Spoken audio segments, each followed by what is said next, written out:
Welcome to the Zombie Story Zone.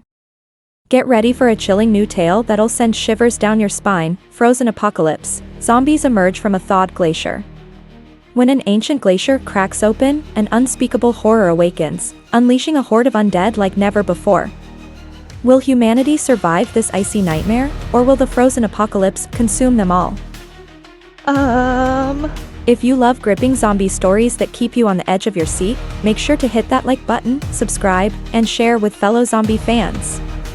Don't miss out on the next terrifying chapter. Visualize a dark, frozen wasteland with a massive glacier splitting open.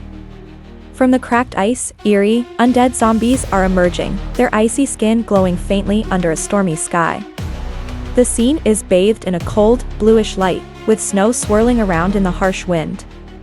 In the foreground, several terrifying zombies with frostbitten faces and glowing eyes are staggering toward the viewer, creating a sense of looming danger.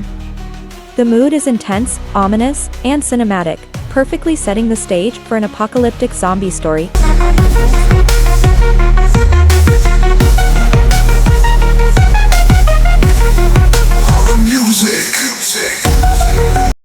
Dr. Emily Carter adjusted her goggles, squinting against the sharp reflection of sunlight on the ice.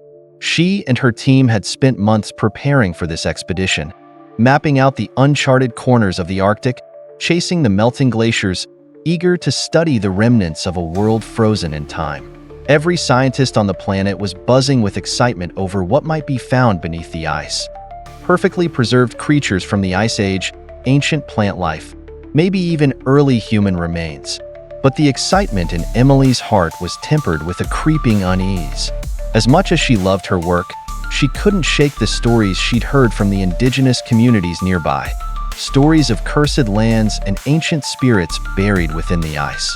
"Dr. Carter, we're ready to descend," called out her assistant, Jake, from the edge of the massive ice crevasse they had discovered earlier that morning. Emily nodded, her breath forming small clouds in the cold air. She slung her pack over her shoulders and walked over to where the team had set up ropes and harnesses. As they lowered themselves into the crevasse, the air grew colder and eerily still. The walls of ice seemed to close in on them, their blue glow casting an otherworldly light on the descent. About 50 feet down, they found a small ledge and landed carefully. Jake was the first to notice it, a dark shape deep within the ice wall. "Dr. Carter, you have to see this," he said, his voice laced with both awe and confusion. Emily turned and gasped. Encased in the ice was a figure. It was human-like, but not entirely. The skin, though perfectly preserved, was pale to the point of translucence, and its eyes, though closed, seemed unervingly large for a human. Its clothes, if they could be called that, were little more than tattered rags, yet they had a design and texture unlike anything Emily had ever seen before. This wasn't some long-forgotten explorer, or even a prehistoric man. This was something else entirely. Is it some kind of mutation? Jake wondered aloud, running his gloved hand over the ice. Or maybe something much older than we think, Emily replied, her voice trailing off. They set to work documenting the find. As the hours passed, Emily's apprehension grew.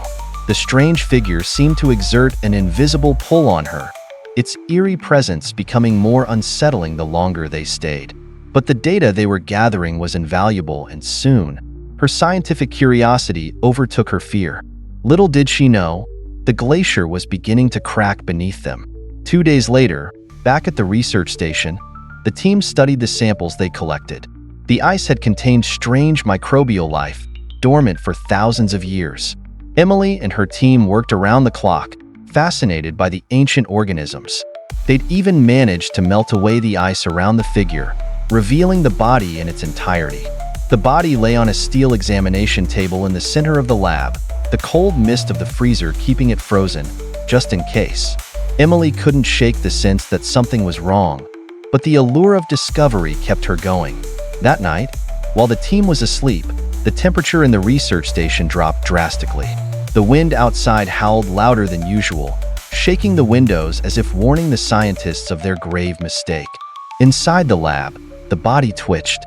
The glacier, once solid and unmoving, cracked loudly in the distance, sending shockwaves through the earth. Inside the lab, the lights flickered and the temperature controls sputtered. The strange body on the examination table stirred again, its fingers twitching ever so slightly. By dawn, the ice had melted enough for the body to move freely. Its eyes shot open, revealing a milky white gaze, devoid of life but filled with an ancient hunger. Emily awoke to the sound of glass shattering. She jumped out of bed, heart racing, and ran toward the lab. The rest of the team, similarly startled, was gathering in the hallway, panic spreading through the group. "Did something break?" asked Sarah, the biologist. "I don't know. It sounded like it came from the lab," Jake replied, gripping a flashlight in his hand. Emily led the way, her stomach knotted with anxiety. As they entered the lab, they saw that the glass freezer door had been shattered. Ice shards littered the floor, and the body, the strange, ancient figure, was gone. "Where is it?" Jake stammered, his voice trembling. Suddenly, a low, guttural growl echoed through the room. Emily spun around, her flashlight beam catching movement in the shadows. There, at the far end of the lab, stood the creature. It no longer resembled the preserved body they had found in the ice. It had transformed. Its skin had a bluish hue. Its eyes were sunken but glowing faintly with an unnatural light, and its mouth hung open, revealing sharp, jagged teeth. It lunged at them. Chaos erupted as the creature slashed at Jake, its claws tearing through his jacket and sinking into his flesh. He screamed, falling to the floor as blood poured from his wounds. Emily grabbed a chair, smashing it against the creature's head, but it barely staggered. "Run!" Emily yelled, pulling Sarah and the others toward the door. They bolted out of the lab, locking the door behind them. But it wouldn't hold for long. Jake was badly wounded, and the team struggled to bandage him up, knowing they had little medical supplies. But that was the least of their worries. As they hid in the mess hall, trying to formulate a plan, they heard more cracks and groans from the glacier outside. The ice was breaking apart at an alarming rate. Emily's radio crackled to life. "Base to Team Alpha. Base to Team Alpha. Do you copy?" She scrambled to answer, her hands shaking. "This is Dr. Carter. We're in trouble. One of our subjects, it's alive. It attacked us, and now it's something else. We need help." There was a long pause before the radio responded. "We've received reports from other teams. There's more of them. Something's waking up in the ice. You need to evacuate immediately." Emily's blood ran cold. "More of them?" The radio fell silent, confirming her worst fears. The creature in the lab wasn't the only one. Whatever ancient horror they had unearthed was spreading beneath the glacier, thawing with the ice. Outside, they could hear distant screams. The other research teams were being attacked, and worse, the infected were rising again. By midday, the station was under siege. The creatures, ancient zombies resurrected by the melting ice, swarmed the building, smashing through windows and doors, their hunger insatiable. Jake, already infected, had turned into one of them, forcing the team to barricade themselves inside the generator room. "We can't stay here forever," Sarah whispered, clutching a wrench as a makeshift weapon. "They'll break in eventually." Emily nodded, her mind racing. The radio was their only lifeline, but communication with the outside world was patchy. The weather had worsened, and any rescue mission would take hours, if help was even coming. "There's an old research facility about 5 miles north," Emily said, her voice steady despite the chaos. "We can make it there if we stick together. The generator room here won't last long." The others nodded in agreement, their faces pale with fear but resolute. They gathered what weapons they could, a few axes, wrenches, and flare guns, and made their way to the door.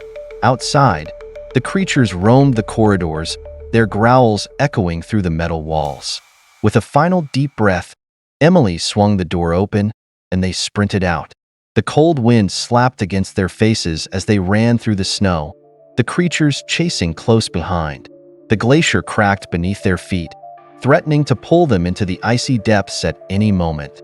The team fought off the zombies with everything they had, but the creatures were relentless, their numbers growing with each passing minute. As they neared the old research facility, Emily could see the towering structure half buried in the snow. It was their last hope. They burst through the doors, slamming them shut just as the horde descended on them. Inside, the air was thick with dust, and the facility was dark and eerie. They could hear the zombies scratching and banging at the doors, desperate to break through. "We have to find another way out," Sarah said, her voice shaking. "There's a basement," Emily replied, her mind racing. "If we can lock ourselves in there, we might have a chance." They raced through the facility, dodging collapsed beams and broken equipment, until they reached the basement door. Just as they were about to descend, the door burst open and the creatures poured in. With one last, desperate push, Emily and the survivors fought their way down the stairs, barricading themselves in the